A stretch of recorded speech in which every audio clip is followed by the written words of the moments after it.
ሀያላን ሀገራት ከግብርናም ውጪ ከአውሮፕላን ሽያጭ ውጪ ከጦር መሳሪያ ንግድ ውጪ ከመኪኖችና ማሽነሪዎችም ውጪ በርካታ ገንዘቦችን በቱሪዝም በኩል ይሰበስባሉ። በጦር መሳሪያ ንግድ ኢኮኖሚያን ያፈረጠመችው እንደ ቦይንግ ያሉ ግዙፍ ኩባንያዎችን በተለያዩ ግዛቶቿ የተከለችው አሜሪካ በቱሪዝም ዘርፍ በአመት 215 ቢሊዮን ዶላር ስትሰበስብ ቆይታለች። ስፔንም ብትሆን በዚህ ዘርፍ ረብጣ ዶላሮችን ስትሰበስብ ቆይታለች። ከምታመርታቸው 80 በመቶዎች የሚሆኑ መኪኖችን ለውጭ ገበያ የምታቀርበው ለአውሮፓ ሀገራቶች የኦሊቭ ዘይትንና የተለያዩ ወይኖችን እንካቹ የምትለው ስፔን በቱሪዝም ዘርፍ ብቻ በአመት 107 ቢሊዮን ዶላር ስትሰበስብ ኑራለች። ሀያላኑ ሀገራት ቱሪዝምን የኢኮኖሚያቸው ጀርባ አጥንት አድርገው ሲመለከቱ ቆይተዋል። በሚሊዮን የሚቆጠሩ ቱሪስቶችንም ወደ ከተሞቻቸው እንዲመጡ ሲጋብዙ ታይተዋል። የሀያላኖችን ሀገራት መንገድ መከተል የፈለገችው ቱሪዝምንም እንደ ጀርባ አጥንት ለመያዝ እየሰራች ያለችው ኢትዮጵያ ይህንን የሀገራቱን ተግባር ለመተግበር እየታተረች ነው። ጎርጎራና ወንጪን ሰርታ ያጠናቀቀችው የእንጦጦ ፓርክና የአዲስ አበባን ኮሪደሮች ያስዋበችው በጎንደር የፋሲለደስ ግንብን፣ በጅማ የጅማ አባጅፋር ህንፃን፣ በሐረር የጀጎል ግንብን ያሽሞነሞነችው ኢትዮጵያ ወደ ቱሪዝሙ ሀብት ወደ ቱሪዝሙ ንግድ ራሷን ለዓለም ገልጣ ማሳየት ጀምራለች። ከሀገራቶች ጋር የምታደርጋቸው ዲፕሎማሲዎችን መሬት አውርዳ የምትተገብረው በቱሪስቶች በሰፊው ከሚጎበኙ ከፈረንሳይ ከማሌዥያና ከሞሮኮ ጋር ያላትን ግንኙነት ያጠናከረችው ኢትዮጵያ የሀገራቱን የገቢ መፍለቂያ ቱሪዝምን አንዱ የገቢ ማግኛዋ ለማድረግ እየሰራች ትገኛለች። በቱሪዝም ዘርፍ ራሷን ለዓለም ያስተዋወቀችው በዓለም ከ100 ሚሊዮን በላይ ጎብኚዎችን በፓሪስና በሌሎች ከተሞች የምታስመለክተው ፈረንሳይ ለመሆኑ ይህንን ያህል ቁጥር ያለውን ዜጋ እንዴት መሳብ ቻለች? በቱሪዝም ዘርፍ እንዴትስ ስሟን አገዘፈች?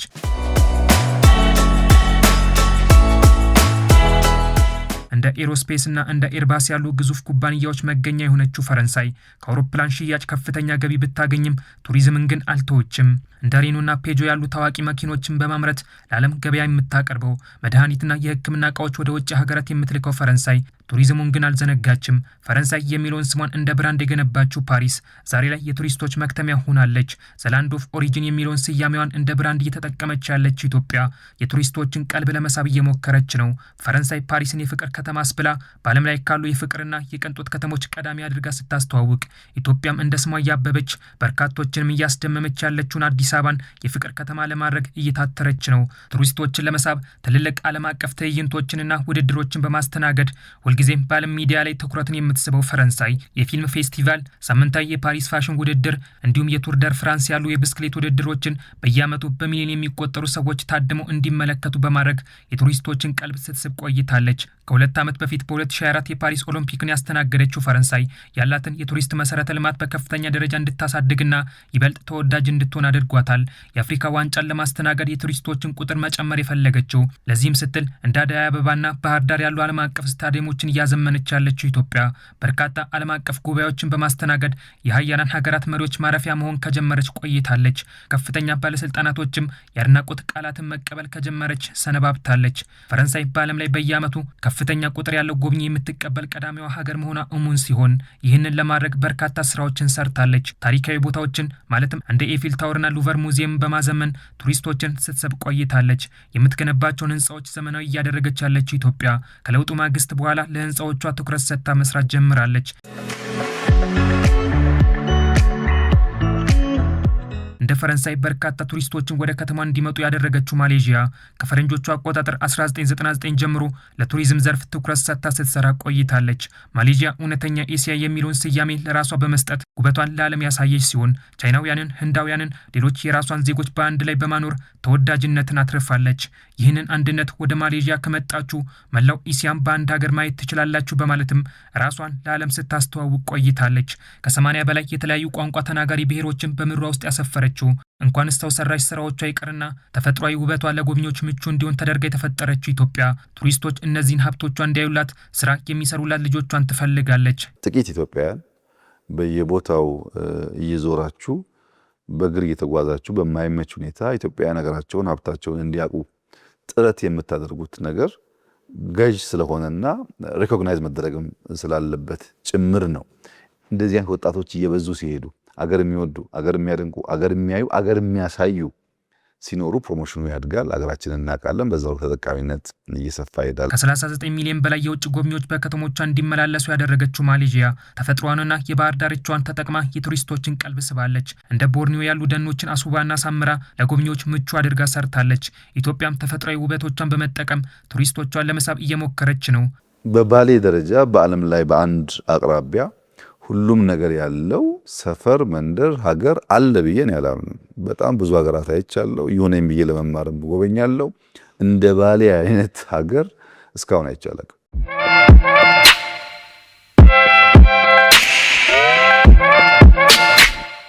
እንደ አውሮፓዊቷ ሀገር ፈረንሳይና እንደ ኤሲያዊቷ ሀገር ማሌዥያ የቱሪስቶች መትመሚያ የሆነችው ሞሮኮ ያላትን ልዩ መልክዓ ምድር አቀማመጥ ተጠቅማ የሳራ በረሃ፣ የአትላስ ተራሮችንና የአትላንቲክ ባህር ዳርቻዎችን በአንድ ላይ ደምራ ከ19 ሚሊዮን በላይ የሚሆኑ ቱሪስቶች እንዲመላለሱባት አድርጋለች። ሞሮኮ የጥንታውያን ከተሞቿን ታሪካዊ ይዘታቸውን ጠብቃ በማቆየት ለቱሪዝሙ መስህብ ትልቁን ድርሻ ስትወጣ ቆይታለች።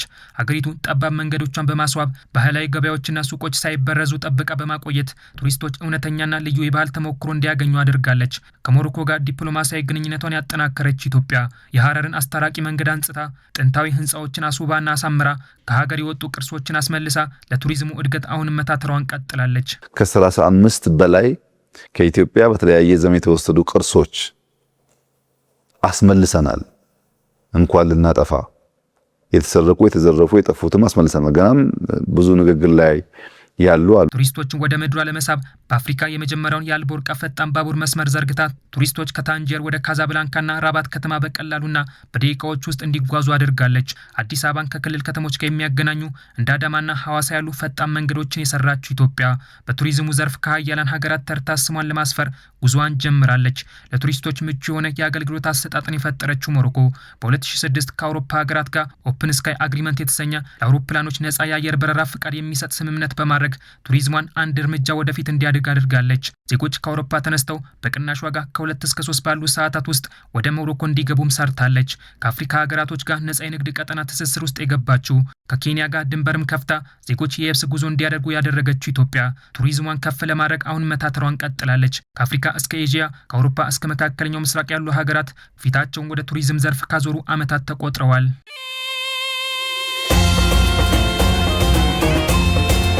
ነዳጆቻቸውን በማውጣት ለዓለም ገበያ የሚያቀርቡት ረብጣ ዶላሮችንም ከነዳጅ ሽያጭ የሚሰበስቡት የተባበሩት አረብ ኤሚሬትና ሳውዲ አረቢያ ፊታቸውን ወደ ቱሪዝም ካዞሩ ሰነባብተዋል።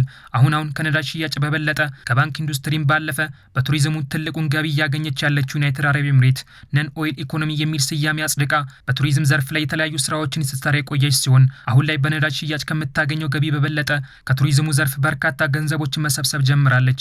የነዳጅ ጥገኝነትን መቀነስ የፈለጉት መሐመድ ቢን ዛይድ አንድ ቀን ከርቷቸው የሚያልቀውን የነዳጅ ዘይት ሽያጭ መግታት የፈለጉ ሲሆን በቱሪዝሙ ላይ ረብጣ ዶላሮችን ፈሰስ ማድረግ ጀምረዋል። እንደ ቡርጅ ከሊፋ ያሉ ህንፃዎችን በመገንባት እንደ ኤሚሬትስና ኢትሃድ ያሉ ዓለም አቀፍ ደረጃቸውን የጠበቁ ግዙፍ አየር መንገዶችን አሰርተው ለቱሪስቶች ምቹ መንገድ ፈጥረዋል። በዓለም አቀፍ ተጓዦች ብዛት ቀዳሚ አየር ማረፊያ እንዲሆን አድርጋ የዱባይ አየር ማረፊያን የሰራችው ዩናይትድ አረብ ኤሚሬት ለቱሪዝም ዘርፍ እድገቷን ትልቁን ድርሻ ተወጥታለች።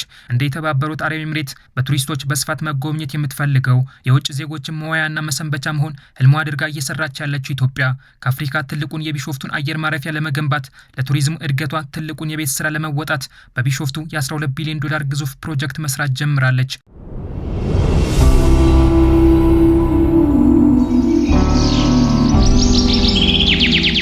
እንደ የተባበሩት አረብ ኤሚሬት ፊቷን ወደ ቱሪዝም ያዞረችው በምድሯ ውስጥ ያለው ነዳጅ ሳይከዳት መቅደም የሻተችው ሳውዲ አረቢያ የቪዥን 2030 ፕሮጀክትን ሰርታ ለማጠናቀቅ ቢሊዮን ዶላሮችን በየፕሮጀክቷ ላይ ማውጣት ጀምራለች። የነዳጅ ዋጋ መቀዛቀዝና ዓለም ወደ ታዳሽ ኃይል መሸጋገር ሳውዲን አስክቷታል። በመሆኑም ኢኮኖሚያ በነዳጅ ላይ ብቻ እንዳይወድቅ ሌላ የገቢ ምንጭ መፍጠር አስፈልጓታል።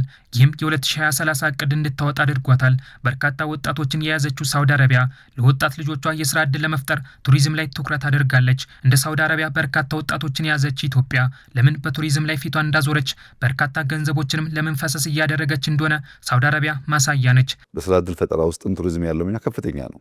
በዓለም ላይ በየዓመቱ ለስራ የደረሱ ሰዎች እስከ 370 እና ከዚያ በላይ ሚሊዮን ሰዎች ስራ ይዛሉ።